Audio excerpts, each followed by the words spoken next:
Hi viewers, welcome to our channel. ప్రస్తుతం మనతో పాటు సీనియర్ జర్నలిస్ట్ దాము బాలా సార్ వారితో మాట్లాడదాం. నమస్కారం సార్. సార్, చంద్రబాబు గారికి ఒక షాకింగ్ న్యూస్ సార్. ఆయన పైన ఉన్న కేసులు అన్నింటినీ కూడా సిబిఐ ఎంక్వైరీకి ఇచ్చేయాలని చెప్పేసి హైకోర్టులో ఒక పిల్ వేశారు సార్. మరి దీన్ని ఏ విధంగా చూడొచ్చు? ఇప్పుడు ఆ కేసులన్నింటినీ కూడా హైకోర్టును సిబిఐకి అప్పగే చెప్తారా? అరెస్ట్ అయ్యే అవకాశం ఏమన్నా ఉంటుందా? ఏ విధంగా చూస్తారు సార్ దీన్ని? మామూలుగా పొలిటికల్ పార్టీలు తమ చేతికి మట్టి అంటకుండా చాలాసార్లు ఏం చేస్తాయంటే కోర్టుల ద్వారా సిబిఐకి తీసుకొస్తారు. ఓకే, మనం ఇప్పుడు జగన్ అరెస్టు ఎలా అయ్యాడు? అప్పట్లో కాంగ్రెస్ ప్రభుత్వం జగన్ అరెస్ట్ చేయాలనుకుంది. అయితే డైరెక్ట్గా వాళ్ళు సిబిఐని ప్రయోగించకుండా కోర్టు ద్వారా ట్రై చేశారు. శంకర్రావు కోర్టులో పిటిషన్ వేశాడు. దానికి ఇంప్లీడ్ అయ్యే మన తెలుగుదేశం నుంచి అశోక్ గజపతిరాజు, ఎర్రంనాయుడు ఇంప్లీడ్ అయ్యారు. సో తెలుగుదేశం కాంగ్రెస్ కలిసి జగన్ని జైలుకి పంపించడానికి ప్లాన్ చేసి కేసుని పెట్టారు. అలాగే ఇప్పుడు అనేక దీంట్లో కూడా ఇలాగే జరుగుతుంటాయి. మన వివేకానంద రెడ్డి హత్య కేసు కూడా సిబిఐ ఎలా వచ్చింది? సో ఆమె సునీత కోర్టులో సిబిఐ కావాలనింది, సిబిఐ వచ్చింది. అలాగా ఇప్పుడు చంద్రబాబు విషయంలో కూడా సిబిఐ రావాలి అని నిన్న ఒక జర్నలిస్టు, ఆయన స్వర్ణాంధ్ర పత్రిక ఎడిటర్ బాలగంగాధర్ తిలక్ ఆయన పిల్లేశాడు. అందులో 114 మందిని యాడ్ చేశాడు.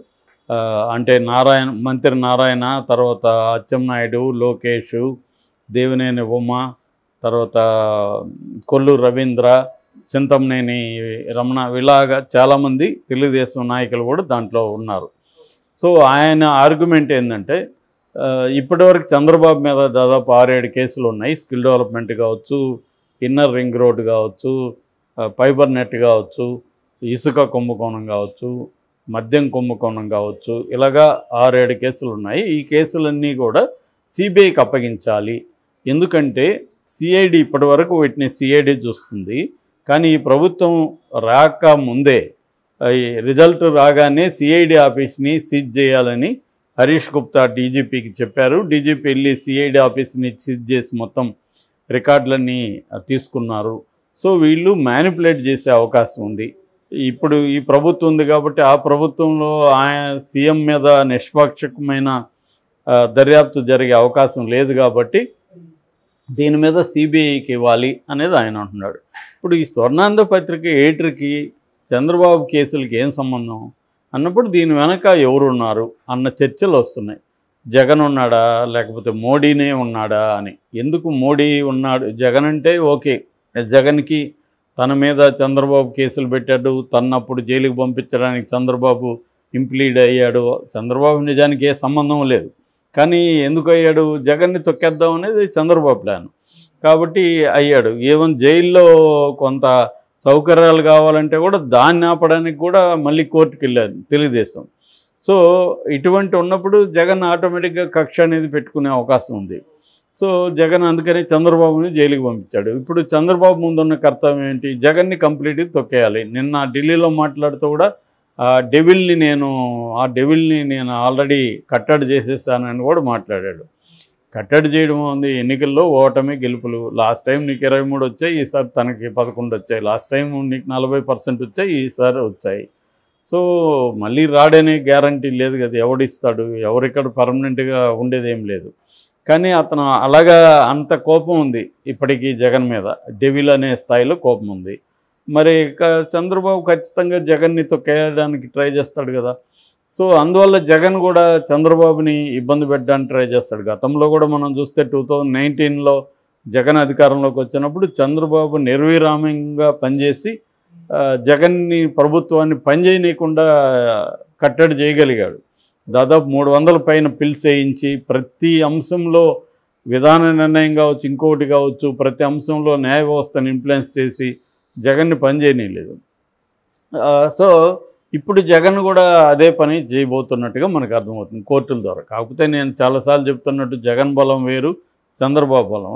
చంద్రబాబు ఆకాశంలో ఉంటే జగన్ బలం నేల మీద ఉంటుంది. ఎందుకంటే జగన్ చంద్రబాబుతో ఈక్వల్ కాలేడు ఈ విషయాల్లో. ఆ వ్యవస్థల్ని ఆయన ఎప్పటి నుంచో సుదీర్ఘంగా అభివృద్ధి చేసుకుంటూ వచ్చిన వ్యవహారం. మీడియా కానీ, తన కులానికి సంబంధించిన బలం కానీ, వ్యవస్థల్లో పట్టు కానీ, పార్టీ స్ట్రక్చర్ కానీ ఈ 4 అంశాల్లో జగన్ బలహీనం. కాబట్టి అట్లని బలహీనుడైనవాడు నువ్వు బలవంతుడు కొడతా ఉంటే దెబ్బలు తింటా ఉండడు కదా. వీడు కూడా అదమర్చి ఉన్నప్పుడు ఒక దెబ్బేస్తాడు. దాన్ని గెరిల్లా వార్ఫేర్ అంటారు వరల్డ్లో. గెరిల్లా వార్ఫేర్ అనేది ఏంటంటే బలవంతుడైన వాడితో బలహీనుడైన వాడు పోరాడే పద్ధతిని గెరిల్లా వార్ఫేర్ అంటారు. ఇక్కడ మావోయిస్టులు చేసేది కానీ అనేక దేశాల్లో జరిగే పోరాటాలు కానీ గెరిల్లా వార్ఫేర్ జరుగుతుంటుంది. సో కాబట్టి గెరిల్లా వార్ఫేర్ కూడా చాలాసార్లు సక్సెస్ అయిన సందర్భాలు ఉన్నాయి, లేవని చెప్పలేము. ఇప్పుడు మనకు అప్పట్లో శివాజీ చేసింది, రాణా ప్రతాప్ వీళ్ళు చేసింది కూడా ఒక రకమైన గెరిల్లా వార్ఫేర్. అంటే బలమైన ముస్లిం నాయకులతో పోరాడారు వాళ్ళు, ముస్లిం రాజులు చక్రవర్తులతో వాళ్ళు బలహీనులైన శివాజీ లాంటి వాళ్ళు ఈ గెరిల్లా వార్ఫేర్ మెథడ్లు పోరాడారు. అలాగే ఇప్పుడు జగన్ కూడా తన మెథడ్స్ తను చేసే అవకాశం ఉంది. ఇది ఒక యాంగిల్. రెండో యాంగిల్, మోడీ ఎందుకు వెనకున్నాడు అనే వార్తలు వస్తున్నాయంటే, నేను నిన్న కూడా చెప్పాను, మోడీకి ఏంటంటే మోడీకి ఉన్న ప్రాబ్లము, అతను 4 సార్లు సీఎంగా ఉన్నాడు, 2 సార్లు పిఎంగా ఉన్నాడు.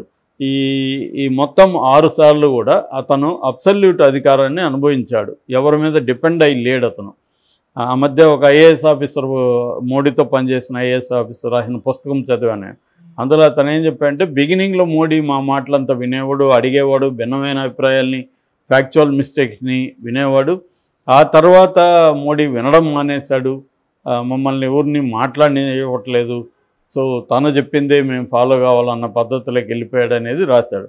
సో అలా ఆ స్థాయిలో ఇంకా కొంతమంది అసలు ఇతను ఎప్పుడు ఫైల్స్ పర్ఫెక్ట్గా చూడడు, చదవడు. ఆ ఫైల్ తెచ్చిన అతన్ని 2 నిమిషాల్లో ఆ ఫైల్ ఏముందో చెప్పమంటాడు, చెప్పి సంతకాలు చేసేసి పంపించేస్తాడు.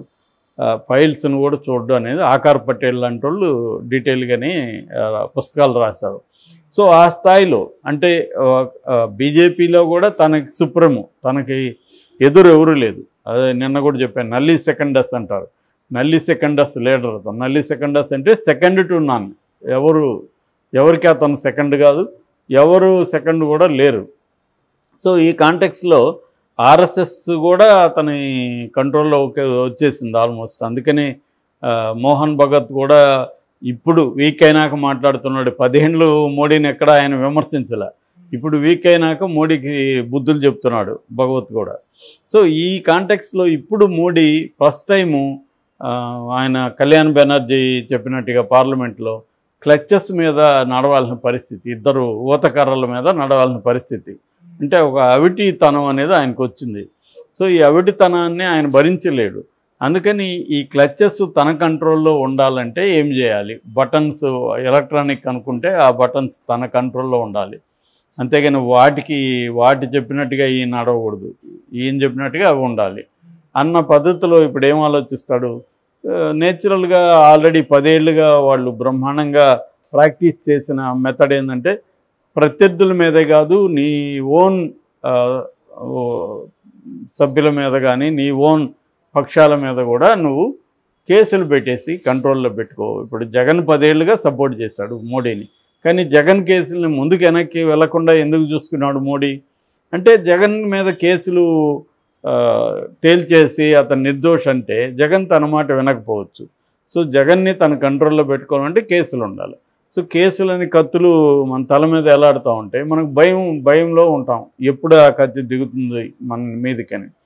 సో అది మోడీ మెథడు. అలాగా ఆల్రెడీ ఈయన మీద కేసులు ఉన్నాయి, చంద్రబాబు మీద. ఇప్పుడు సిబిఐ ఈడీ రంగంలో దిగే మొన్న పార్లమెంట్లో కళ్యాణ్ బెనర్జీ డిమాండ్ చేశాడు. అలాగే మాకు సంబంధం లేదని మోడీ అనొచ్చు రేపు పొద్దున, చట్టం తన పని తాను చేసుకుపోతుందని ఒక రొటీన్ డైలాగ్ అందరూ చెప్తుంటారు.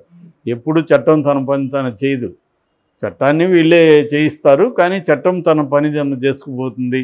చట్టము చెయ్యి చాలా పెద్దది, బహుత్ లంబా హై అని సినిమాలో డైలాగులు ఉంటాయి హిందీ సినిమా, అలాగే బహుత్ లంబా అని ఇలాగ మాట్లాడుతుంటారు. కాబట్టి క్లియర్గా చంద్రబాబుని రేపొద్దున సిబిఐ అండ్ ఈడీ వచ్చి కేసుల్లోకి తీసుకుంటే ఆశ్చర్యపోవాల్సిన అవసరం లేదు. ఎందుకంటే చట్టం తను పని చేసుకుందని మోడీ అనొచ్చు, రెండోది మేము చెప్పలేదు కదా కోర్టు చెప్పింది అనొచ్చు. సో రేపొద్దున హైకోర్టు ఈ పిల్లిని స్వీకరించి సిబిఐకి ఆదేశిస్తే మాత్రం చంద్రబాబు మోడీ కంట్రోల్లోకి వెళ్ళాడని మనం నమ్మచ్చు. Okay sir, thank you so much sir.